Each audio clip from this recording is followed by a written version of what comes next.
I do the work that I do because I care about children and families. I think part of it is my upbringing. Part of it is the fact that I have my own family and I feel part of this community. And I think by working in this particular field that I'm doing my part. It's easy as an employee of ACS to forget that every day we're doing really important positive work.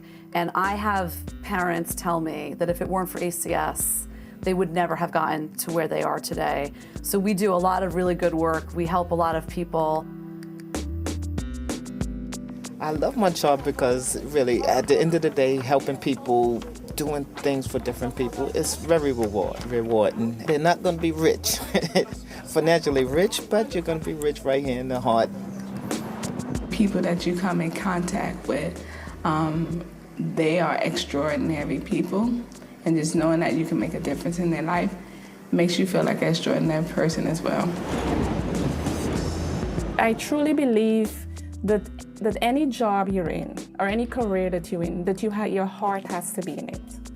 Your heart has to be there, else you would not do it to the best of your ability. And I love what I do. I'm passionate about what I do.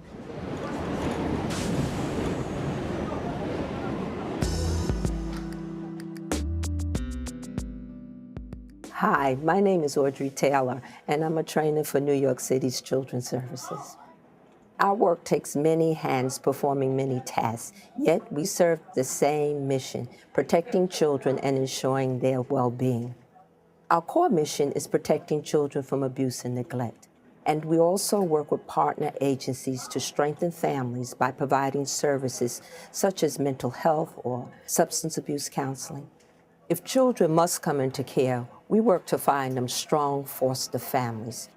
If they cannot be reunited with their birth parents, we help them to find adoptive families. Thanks for the talk. Our other responsibility is overseeing the city's child care and Head Start programs.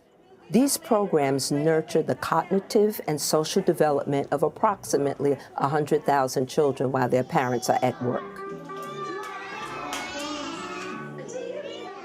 To protect the children of our community, we investigate more than 55,000 reports of abuse and neglect each year. Behind each report, there's a family. You're about to meet 3 families who faced great difficulties and needed our help.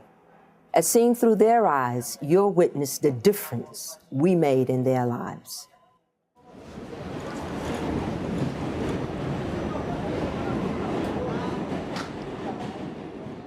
I've always worked a lot, being a single mom.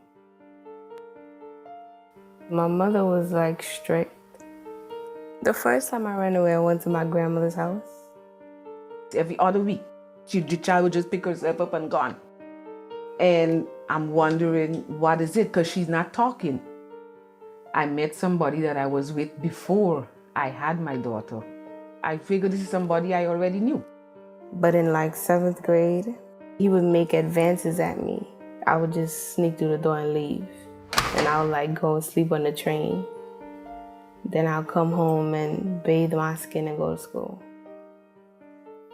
He raped my daughter when she was 11. And that's when all hell broke loose. My grades dropped. I hated school. I started to be disrespectful. Like my fighting got so bad that in junior high school, they put me in a self-contained class. Initially, ACS was contacted to address some of Tanika's behavior, at which time ACS placed services in the home and had Tanika receive counseling along with Wendy. It was later learned through counseling that Tanika was sexually abused. I reported it and they got him out of the house and so forth. And so she was with me, she stayed with me. For the past 3 years, I was a victim of domestic violence severely. Like every weekend, I would get abused. I would get emotionally and physically abused. I was going through this while I was pregnant with my younger son. She was in a slump. And then just listening to her story, it sent chills up my spine. One night I went out to the beach because that whole weekend we was like fighting, and I was trying to give my kids a good time because of what we just been through. And when we came back, he was waiting for us to come home, and he attacked me while I was trying to put my key in the lobby door. So I was scared to come outside. I was scared to take my kids to school because I was worried about what he would do to me in front of them.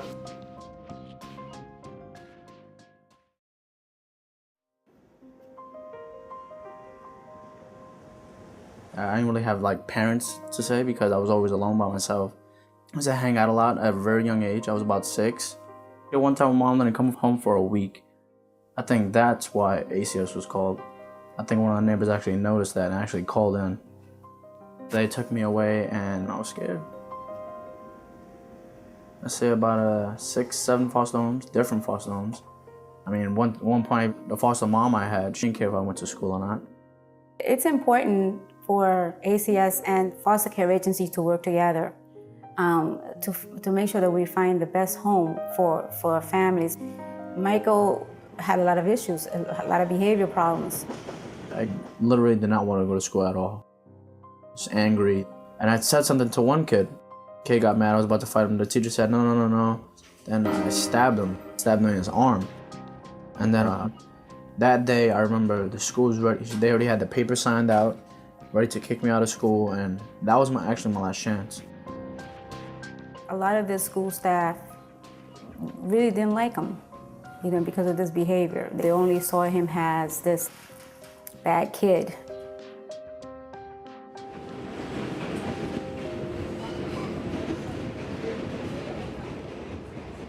I was going on with the procedure of putting my victimizer in jail, and they came in to investigate to see if everything was all right with me and my kids. When I got the case, made the initial home visit with the CPS worker, Mom was emotionally wrecked. As soon as she said ACS, I was scared, like, oh my God, like, what is gonna happen to me? Like, they're gonna take my kids away. And like, my heart fell to my stomach. Like, I didn't even wanna open the door. When I let her in, and she let me know that it wasn't against me, it was against the one who was abusing me. So I was like, all right, that's one of the things that made me comfortable. She was in serious danger, and as a result, we were able to get her a safety transfer in a 2-month time frame, and she said she was ready to take back her life.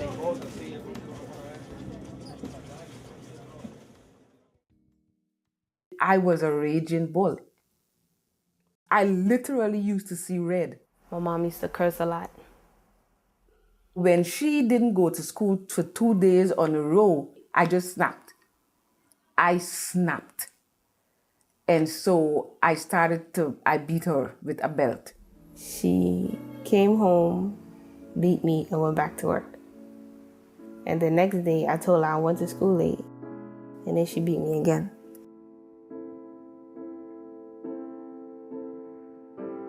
I rode the train all night. I went to school in the morning, and I told her what my mom did. And they took me to Coney Island Hospital for evaluation. ACS was called, and they took her away. Tanika was placed out of the home in foster care, and a service plan was created. But the paramount thing is for us to really get to know the family, because you can't put services in place if you really don't know what the family's needs are. The best thing that she ever did was to turn me in. Because then I had to take a look at me. Because even though we were in therapy, I still wasn't getting help for myself. It was all about my daughter. Fix my daughter and get her back to who she was. That was my focus. I had no one standing in my corner but God and Miss Mayo. And so it was a pleasure to go there because I could relax, release, and let go. I could have told Miss Mayo whatever I was thinking and not be judged. the foster home had some issues that wasn't meeting his needs. And so I called Mr. Fair and I asked him whether he would be willing to foster Michael. The social worker came to me and said, I got this kid. Because I seen how you did the other two kids, you turned them around. You fight for them. But this is one kid that I know you can't, but you can give it a shot. I saw the house, I was like, hey, this is nice. Never lived in a house. Most foster parents, they just take the child and just boom. And then a week later, say, here you go. I can't take him, I can't tolerate him. Me, I feel him. I feel what your potential is. He sat me down, set down the rules. I was like, rules? I don't know what those are. I never had any. It turned out he wasn't as bad as he thought he was. You know what I'm saying? He wanted to believe he was a really bad kid because he figures that's the only way he gonna get what he can by acting like he's bad. But I saw right through that. You ain't tough. You ain't tough. You were just pretending to be tough. I remember one time I got into a fight, I came home and I was like, all right, I'm gonna expect my bags to be packed. And he was like, oh, sit down. I was looking around, I was like, where are my bags? He's like, what are you talking about? I was like, aren't I being kicked out? I was like, no. I was like, whoa, that was a shock. I said, no, this could be good for you if you want it. Me and you can play, we can joke, we have a good time. You're my son. And he actually said that. I cared, I love you, this and this and that. I was like, wow. When he actually said he loved me, I was like, whoa. I never heard that word before. I didn't from my parents. And then I started to realize, I was like, you know what? I want to change. Can I call you dad? He was like, if that's what you want. You know what? You're my father. What's up, dad? And he looked at me, he was like, what's up, son? And then there was like a, we had that little moment. We always have a little moment, like every time. Whether I'm getting in trouble, it's always that one little thing that sparks off, like, hey, I love you.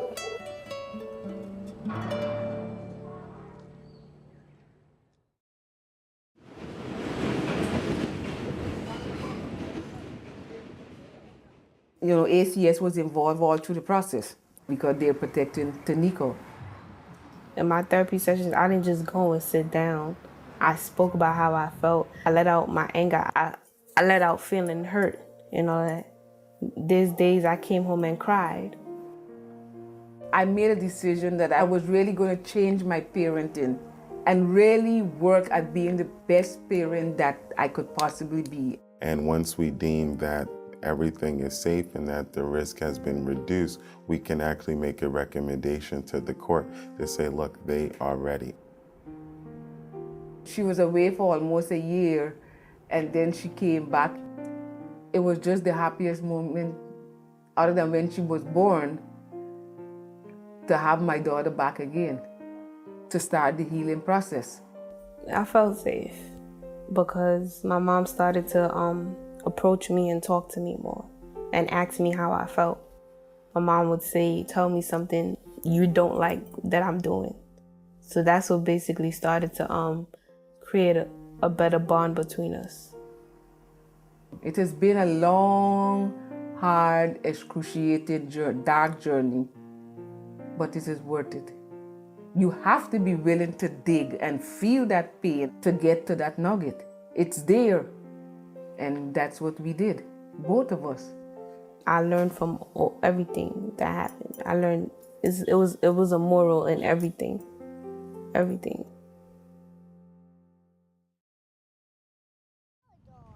They helped me making a plan, like a life plan.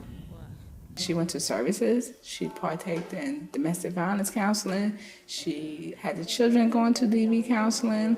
Children started attending daycare and so forth. She was my main support system because I lost a lot of friends and family. Like, I really had nobody, but it was just me and my kids. So just to have somebody saying that they would be there for me, it felt really good. That was my first step of my confidence coming back. So now with a new life, a new place to live in a totally different environment, she states she feels safe and good about herself, and she is actually pursuing a career. Everything is better. My kids are better. My oldest son is learning to trust me again. being that he had to watch me compromise myself to deal with it, he lost a lot of respect, a lot of trust. So we're rebuilding that. Our relationship is getting a lot better. If you give them all the tools and the support and the, empower them, then you might ultimately save a whole family's life.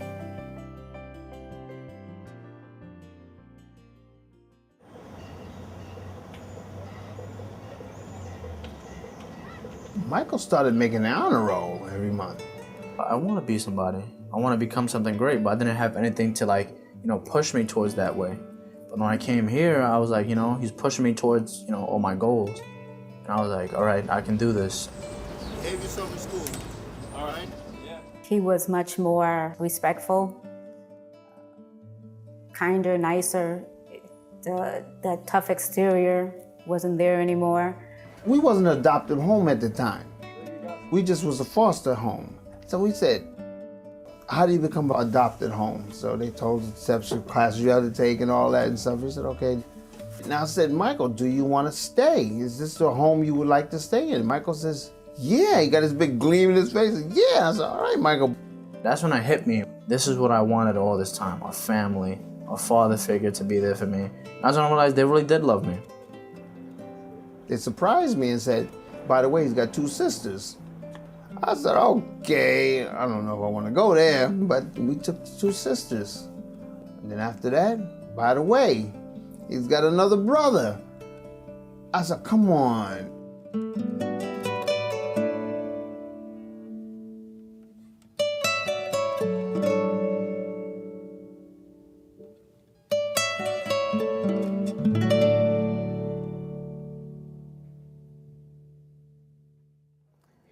Michael, Tanika, and all our children need to live in safe, caring families.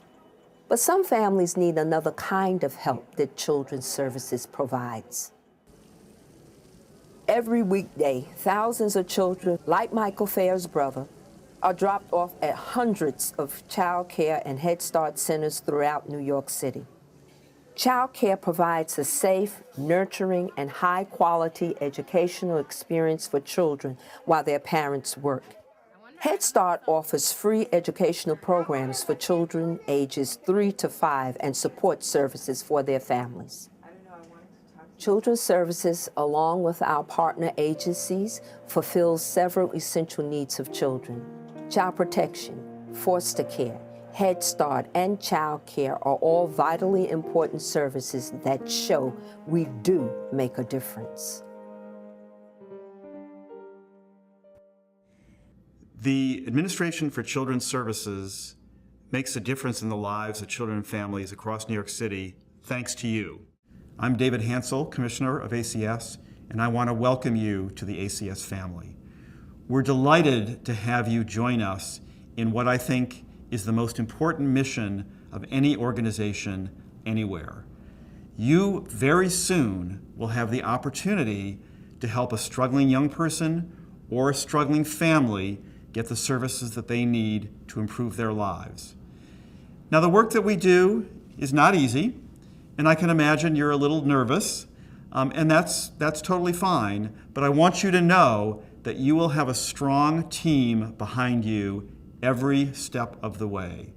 You'll have supervisors, managers, directors, everyone up to the commissioner who's there to help make sure that you succeed and that you're able to do the work that you'll be doing with children and families as well as you possibly can.